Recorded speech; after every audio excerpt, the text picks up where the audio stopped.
करेंगे, हम नहीं किसी से बात करेंगे। सर मेरी एक बात समझी जाए। आप जो 5,000 ब्रांचेज चला रहे थे, क्या सुप्रीम कोर्ट से पूछ कर चला रहे थे? आपने कुछ ना कुछ गलत काम किया होगा, तब ना सुप्रीम कोर्ट या सेबी आप के साथ आपकी जो भी टसल है वो है।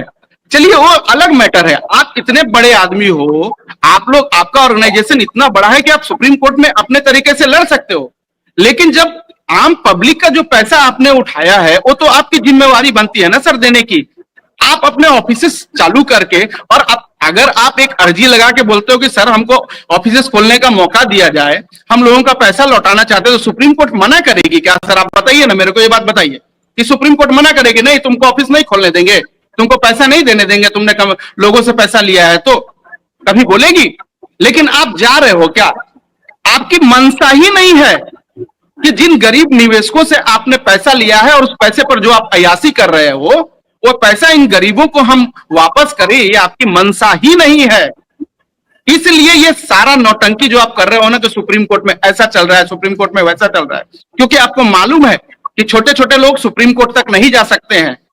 90% लोग ना, 90 क्या, मैं तो बोलता हूं 99% हमारे जैसे कुछ लोग, मतलब ठीक है, हम लड़ने के लिए तैयार हो गए और लोग हमारे साथ हमारा साथ देने के लिए आ गए कि हम सुप्रीम कोर्ट तक पहुंच गए सर। नहीं तो ये लोग तो अभी तक 10 साल 12 साल तक वही सुप्रीम कोर्ट और हाई कोर्ट का यही सब नौटंकी करके चीजों को चला रहे थे। लेकिन कोरोना के बाद से जब सारा चीज ठप हुआ, ये क्या कर रहे थे? एक हाथ से पैसा लेना, दूसरे को देना, ये सिस्टम इनका चल रहा था।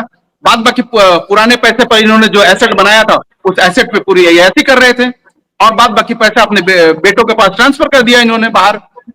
और इनका एक खेल पहले से ही चालू था, 2012-13 से ही समझ गए थे कि हमें बेईमानी करनी है तो पैसा ट्रांसफर करो, बच्चों को बाहर करो, ये सारा चीज इन्होंने चालू कर दिया था। और एक बात मैं और बताता हूं सर, देखिए जितना डिले हो रहा है, जितना डिले, 5,000 कंपनी इन्होंने 5,000 फर्जी कंपनियां बनाकर रखी हैं, और जितना डिले हो रहा है वैसे वैसे लोग पैसा एक एक चीजों को डिस्पोज कर रहे हैं, बेच रहे हैं और पैसा साइफन कर रहे हैं यहां से वहां। और मैं तो इसमें कहने में मुझे कोई गुरेज नहीं है कि ये सेंट्रल गवर्नमेंट, भारत की सरकार इनके साथ पूरी तरीके से मिली हुई है।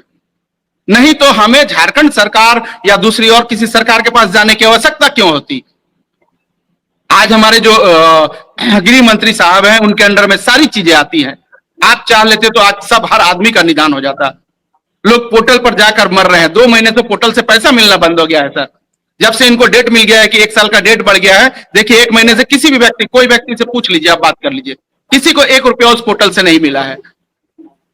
ऐसे इस तरीके से देश नहीं चलता है सर, इस तरीके से कोई ऑर्गेनाइजेशन नहीं चलता है। आप पब्लिक की आंख में बहुत दिन तक धूल नहीं झोंक सकते हैं। हमारा देश बहुत इतना लिबरल देश है ना कि लोग निकल कर नहीं आते हैं अपने पैसे के लिए। नहीं तो ऐसे लोगों को रास्ते में खड़ा करके बांध कर मारना चाहिए पत्थरों से। गल्फ कंट्री में सुना है ना आपने, जो गलत काम करते हैं उनके साथ क्या होता है? नंगा करके रोड में खड़ा करते हैं और पत्थरों से मरवाया जाता है। ये देश का नहीं आशुतोष जी, मैं बोलता हूं वर्ल्ड का सबसे बड़ा फ्रॉड है जो सहारा इंडिया करके बैठी है। और देश के गरीब गरीब लोगों का, इनको, इन बेशर्मों को शर्म नहीं आती है कि उनके पैसे पर अयाची करते हैं। वो पानी भी पीते होंगे तो उनको ये सोचना चाहिए कि ये पानी भी मैं जो पी रहा हूं ना, ये पानी किसी गरीब आदमी का पानी होगा जो धूप में बैठकर 12 घंटा बैठकर सब्जी बेच रहा है और वहां से 10 रुपया कमाकर हमको दिया था। वैसे आदमी का पैसा मारकर ये साले बैठे हैं। मुझे बहुत गुस्सा आता है आशुतोष जी, बहुत गुस्सा आता है, लेकिन मैं क्या करूं? तो क्या हमारी जितनी ताकत है, हम अपनी पूरी ताकत, पूरी क्षमता से लड़ रहे हैं, और जो बनेगा, जो बन पड़ेगा, हम लोग वहां तक जाएंगे और करेंगे।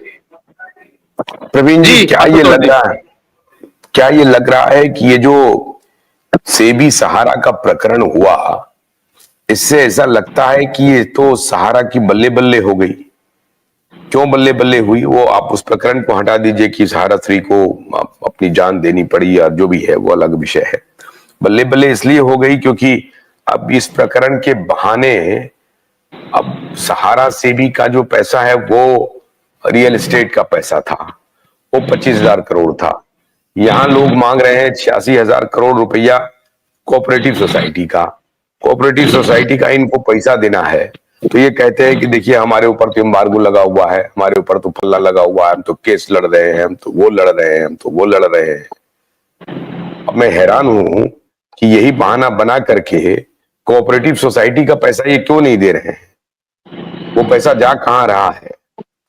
उसका उसका रिटर्न क्या है, रिटर्न और इन्वेस्टमेंट क्या है, या इनका जो पूरा बिजनेस मॉडल था वो ये था कि भाई 100 आदमी में से 50 आदमी पैसा ला रहा है और उसी में से रोटेट करते जाना है, 50 को लाओ, 50 को दो, 50 को लाओ, 50 को दो, इस तरह से रोटेशन था।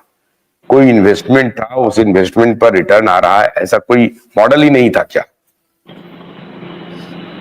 जी आशुतोष जी, देखिए, अगर आप इनके मॉडल पर जाएंगे तो आप एकदम सही बात बोल रहे हैं। इनका बिजनेस का ऐसा कोई मॉडल नहीं था। एक ही चीज था कि शुरू में जब इनके पास पैसा बहुत मतलब शुरुआत के दिनों में जब पैसा आई तो उन्होंने रियल एस्टेट में पैसा लगाना चालू किया। और 90s के दशक में और 2000 के दशक में रियल एस्टेट का जो दाम था वो बहुत कम था। तो इन लोगों के पास जो पैसा है, इन लोगों ने रियल एस्टेट में पैसा लगाया, इसमें नो डाउट।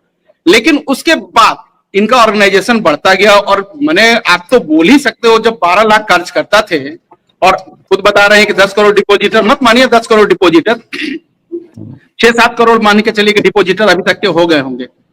तो शुरू में इन्होंने रियल एस्टेट में बहुत अच्छा पैसा लगाया और स्वाभाविक सी बात है कि 20-30 साल के बाद उसका एप्रिसिएशन तो होगा। रियल एस्टेट का जो पैसा था उसका एप्रिसिएशन हो गया। उसके बाद जो पैसा आ रहा था तो ये लोग क्या कर रहे थे कि देखिए, और सहारा में जिन्होंने पैसा लगाया ना, तो इनका रेट ऑफ इंटरेस्ट इतना अच्छा था बैंकों से कि ज्यादातर लोग लेकर पैसा जाते नहीं थे। 60-70% लोग क्या करते थे, फिर से उसी में इन्वेस्ट कर देना।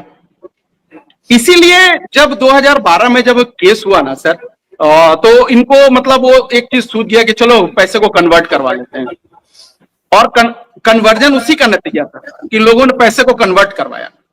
और 2021 तक देखिए, 2020 तक भी वो सारा खेल चल ही रहा था। एक कन्वर्जन हुआ, एक के बाद दूसरा कन्वर्जन हुआ।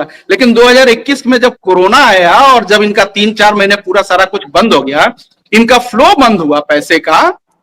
जो ये कर रहे थे, जो रियल एस्टेट में लगा दिया हो तो लगा दिया, बाद बाकी जो बफर आ रहा था पैसा वो भी लगा रहे थे, कुछ पैसा विदेश ट्रांसफर कर दिए। उसके बाद जो पैसा आ रहा था वो पैसा लेना और पैसा देना, वही वाला काम कर रहे थे लोग। चूंकि मैंने ऑरा बहुत बड़ा था, मैंने आप समझिए 5000 ऑफिसेस नॉर्मल, हमें लगता है कि 3-4 बैंकों को भी अगर आप मिला देंगे पूरे देश में तो भी इतना ब्रांच नहीं होगा बैंक का। इनका 5000 ब्रांच, जमशेदपुर जैसे छोटे जगह में अगर आपको मैं बताऊं कि यहाँ 10 और 12 ऑफिसेस चलती थी तो समझिए कि सारा इंडिया मतलब अपने आप को कितना बड़ा कर लिया था। तो 2021 में जब कोरोना हुआ और कोरोना में जो इनका टोटल कैश फ्लो बंद हुआ, तो जैसे ही कैश फ्लो बंद हुआ तो और डिमांड उस पूरे 3-4 महीने में डिमांड बहुत ज्यादा जनरेट हो गया। उस टाइम पर इनका सिस्टम पूरा कोलैप्स कर गया। समझ गए? इनको जो भी सजेशन देने वाले लोग थे वो कैसे सजेशन दिए या नहीं दिए नहीं मालूम। आपको 3-4 महीने का वो प्लानिंग करना चाहिए था कि आपका जो एसेट था, कुछ एसेट को सेल करके या कुछ फुल प्रूफ और कुछ निकालना चाहिए था कि हाँ इतने दिन में मैं पैसा दे दूंगा या इतने दिन में ये काम कर लूंगा। ये सारा इन लोगों ने किया नहीं, क्योंकि उस समय से अब धीरे धीरे इनको लगने लगा था कि अब हम मतलब इसको वाइंड अप कर देना है, अपने धंधे को बंद करना है, पैसा देना नहीं है। ये लोग इस तरफ जाने के मैंने जाना चालू हो गए थे। और हमको लगता है कि उसी चीज का अवसाद भी सुब्रत राय को लग गया। वो उनको आघात भी हमको लगा कि इसी चीज का लग गया कि कोई ना कोई इनके साथ था जो बेईमानी कर रहा था या फिर इनकी नीयत खराब हो गई थी। लेकिन आप इतने पैसे का टेंशन, हम लोग अपना, मेरा 40-50 लाख रुपया सर, मुझे प्रेशर मतलब धीरे धीरे अब मैंने डेवलप होना चालू हो गया है। तो जो आदमी 1.5-2 लाख करोड़ का कर्जदार हो पब्लिक का, तो आप समझ सकते हैं कि वो आदमी कितना टेंशन में होगा। तो उनकी मौत का कारण भी ये हो सकता है, कोई बहुत बड़ा बात नहीं है। लेकिन एक चीज मैं अभी भी मानता हूं कि इन लोगों के पास एसेट इतना है कि ये लोग अगर चाह लें आशुतोष जी तो लोगों का निदान हो सकता है। लेकिन उसके बजाय ये लोग क्या कर रहे हैं, ये लोग कोर्ट को मैनेज कर रहे हैं, उसके बजाय ये लोग सरकार को मैनेज कर रहे हैं, क्योंकि उनके लिए ज्यादा आसान है सरकार को मैनेज करना कि कम पैसे के खर्च में जितना इनके पास पैसा है उससे जो इंटरेस्ट आता होगा उससे ये सारा चीज मैनेज हो जा रहा है। तो पब्लिक को देने की जरूरत क्या है?